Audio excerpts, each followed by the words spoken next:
제3지대 얘기 잠깐 하겠습니다. 조국 혁신당 되게 높게 나와요. 네. 6% 지지율 나와요. 이게 민주당의 독인가 득인가 해석이 분분해요. 앞서는 이제 진보 진영에서는 단순 합산을 하면은 이제 국민의힘 지지율하고 비슷해지니까 진보 진영 입장에서는 환호할 수 있을지 모르겠지만 이재명 대표 입장이나 민주당 입장에서는 마냥 좋아할 만한 일은 아니다. 이제 이런 얘기도 흘러나옵니다. 어떻게 봐야 돼요? 일단은 지지율은 6%고요. 아까 전에 우리가 언급했던 한국갤럽에서 이제 비례정당 투표 의향을 물어봤잖아요. 15% 나왔습니다. 그러니까요. 예, 그러니까 정확하게 얘기하면 국민의힘 비례정당의 37%, 민주당의 비례정당이 25%, 조국 15% 이렇게 되면 보시면 될 것 같아요.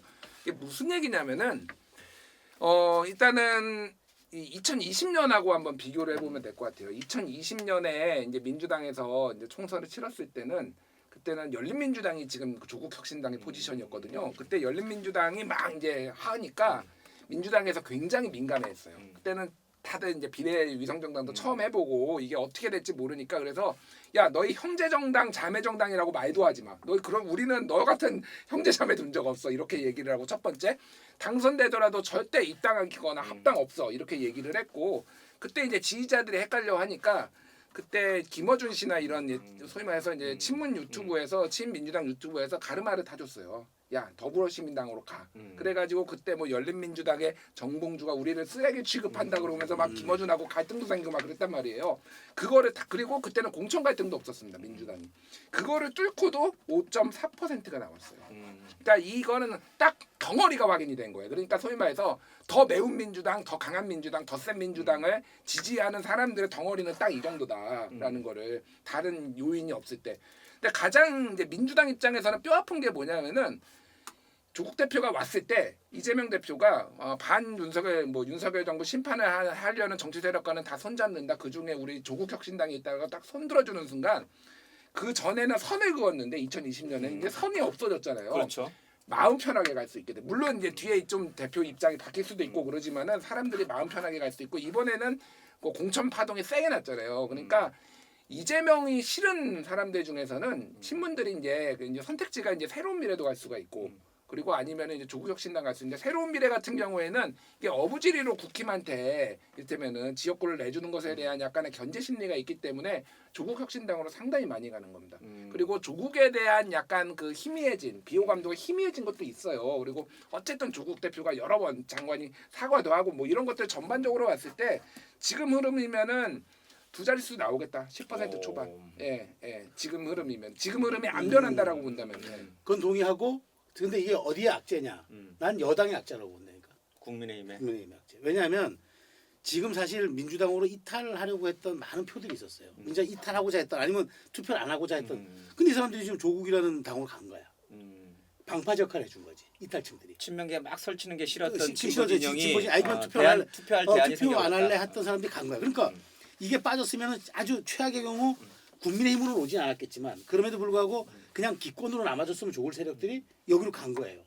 그리고 나중에 오늘 어제 민주당 이재명 그젠가요? 왜 빵 들고 이렇게 했었잖아. 몰빵 해달라고 이제 그 해석을 그렇게 했더만 뭐 그렇게 해도 어쨌든 나는 나뉠 거라고 봐. 그러니까 굳이 지금 예측한다면 위성 비례정당이 한 17, 18, 그다음에 조국이 한 10% 가져갈 거라고 합니다.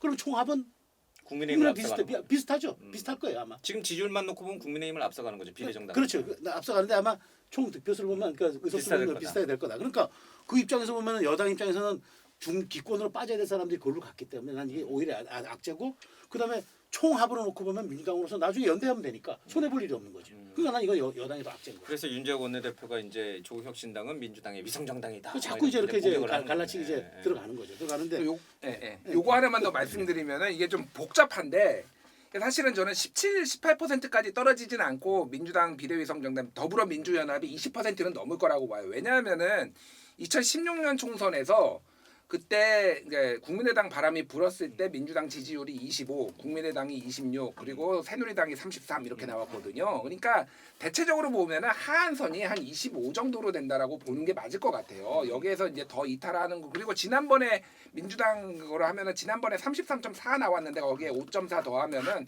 대체적으로 보면 38% 정도가 나옵니다. 그러니까 이거를 어느 정도로 나눠간데 여기에서 10을 빼면은 대체적으로 보면은 뭐 25 정도 나올 가능성이 저는 있다라고 보고 이게 문제가 뭐냐면은 이게 지금 비례연합정당회 같은 경우에는 지금 진보당하고 새진보연합하고 시민사회하고 이렇게 약속을 했잖아요. 그게 334예요. 334면은 10석을 빼고 나머지가 민주당 의석이 될 거예요. 물론 이 시민사회 4가 또 이제 민주당이 입당할 수도 있지만 이게 뭐가 문제냐면 이 문제가 있습니다.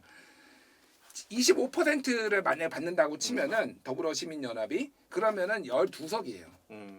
자 그러면 10석을 빼면은 민주당이 실제 가져가는 거는 몇 석이 안 되는 거예요. 이 문제가 발생을 하면은 어쨌든 순수하게 민주당이 일당되기가 힘들어지는 거예요. 비례를 너무 그렇죠. 많이 내주니까 그러니까 범 진보 진영은 뭐 좋아할 논할 수 수 있지만. 있지만은 그러니까 사실은 2016년에 무슨 일이 있었냐면은 122대 123이 나왔잖아요. 그때 민주당이 123 그리고 저기 새누리당이 122 그러면서 국회의장을 누가 할 것인가 해가지고 논쟁이 붙었어요. 그래서 그때 이제 무소속으로 붙었던 사람들 서로 다 영입을 하네 그러다가 신사협정으로 국민의 민의를 받들어서 한 석이라도 더 선거에 이기는 사람이 국회의장 가져가자 이렇게 됐거든요. 만약에 이번이 그렇게 되면은 이게 지금 민주당의 비례의석이 너무 쪼그라들어가지고 국힘이 일당할 가능성이 높아지는 거예요. 그러니까 국회의장이 그렇죠. 거기서 나올 수가 있다. 거기에서 나올 나중에 수가 있다. 연대는 하더라도 실질적으로 의석수로 딱 성적으로 놓고 보는 의석수는 그게 그 말하자면 독소가 될 수 있는 거죠. 참 이번 선거 재밌네요. 복잡해. 이게 시나리오가 여러 개가 막 생기는 것 같아요. 알겠습니다.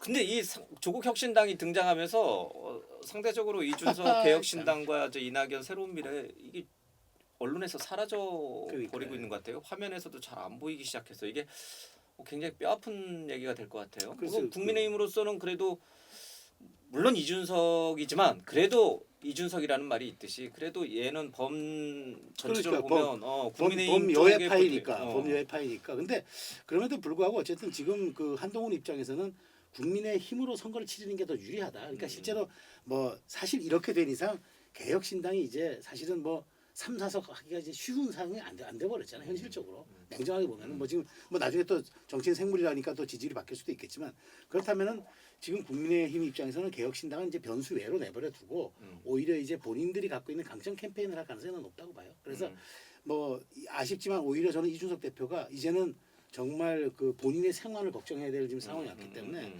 어쨌든 이준석 대표 고민도 무지하게 깊어할 것 같아요. 화성에서 살아남아요? 살아올 수 있어요? 전 그래도 살아온다에 한 표야. 오 진짜요? 네, 진짜 살아온다에 한 표. 왜냐하면 동탄 시민들이 젊잖아요. 근데 전략적 투표할 수 있어. 그래. 이준석 하나 키워서 보내자. 좋은 걸 할 수 있다고 봐요. 저는 이준석 대표 좀 냉정하게 보면은 조금 양당에 치여서 좀 득표가 살아나고 돌아오기 힘들다라고 봐요. 왜냐하면 화성을이라는 데가 지난번에 이제 이게 이번엔 분구가 돼서 화성 정하고 그렇죠. 나눠지긴 했지만은 기본적으로 민주당이 초강세 지역이에요. 65% 지난번에 이원우 의원이 받았습니다. 그러니까 65%라는 수치는 기본적으로 여기는 그냥 민주당이 초강세 지역이라고 보면 될 것 같아요. 말씀하셨다시피 이제 평균 연령이 34세고 3040 이제 50대까지 걸쳐 있다라고 보면 여기가 지금 민주당이 가장 많이 이기는 데잖아요. 그러니까 지지하는 데잖아요. 근데 이제 이준석 대표의 이번에 그러니까 서사가 공영원 이쪽에 나오고 이쪽에 한정민 연구원 출신에. 예, 연구원 삼성전자. 그러니까 현대와 삼성이 이렇게 붙는 거고 이준석의 85년생이고 이쪽 한 후보가 국민의 한 후보가 84년생이니까 나이도 상세가 되고. 그러니까 이제 강점으로 내세울 수 있는 게 반도체 벨트 얘기를 하지만은 이게 본인이 정말로 반도체 연구원도 아니고 무슨 반도체 종사한 사람도 아니고 여러모로 이제 치이는 거예요. 그리고 또 하나가 여성 지지가 상대적으로 약하거든요. 그러니까 이준석이 2030 남성들을 좀 지지는 높지만 여성이 상대적으로 약한데 여기에서 다니면은 만나는 사람이 다 여성이에요. 낮에 아파트에. 그러니까 어떻게 이거를 이제 할 것인가. 여기는 나 독립적으로 투표를 하거든요. 이 나이 때는 남편하고 나하고 독립적으로 판단을 합니다. 그러니까 그 정도 나이 때는. 그래서 좀 전략적으로 지금 교육특구 만들겠다 뭐 이런 게 있기는 한데 그리고 뭐 교통을 하겠다라고 하는데 기본적으로 양당이 가져가는 몫을 봤을 때는 굉장히 이준석이 좀 쉽지 않. 만약에 살아 돌아오면은 정치 천재 인정. 인정. 그거는 인정. 근데 이제 마지막으로 들으면은 이제 저는 이준석을 왜 조금 당선 가능성을 보느냐.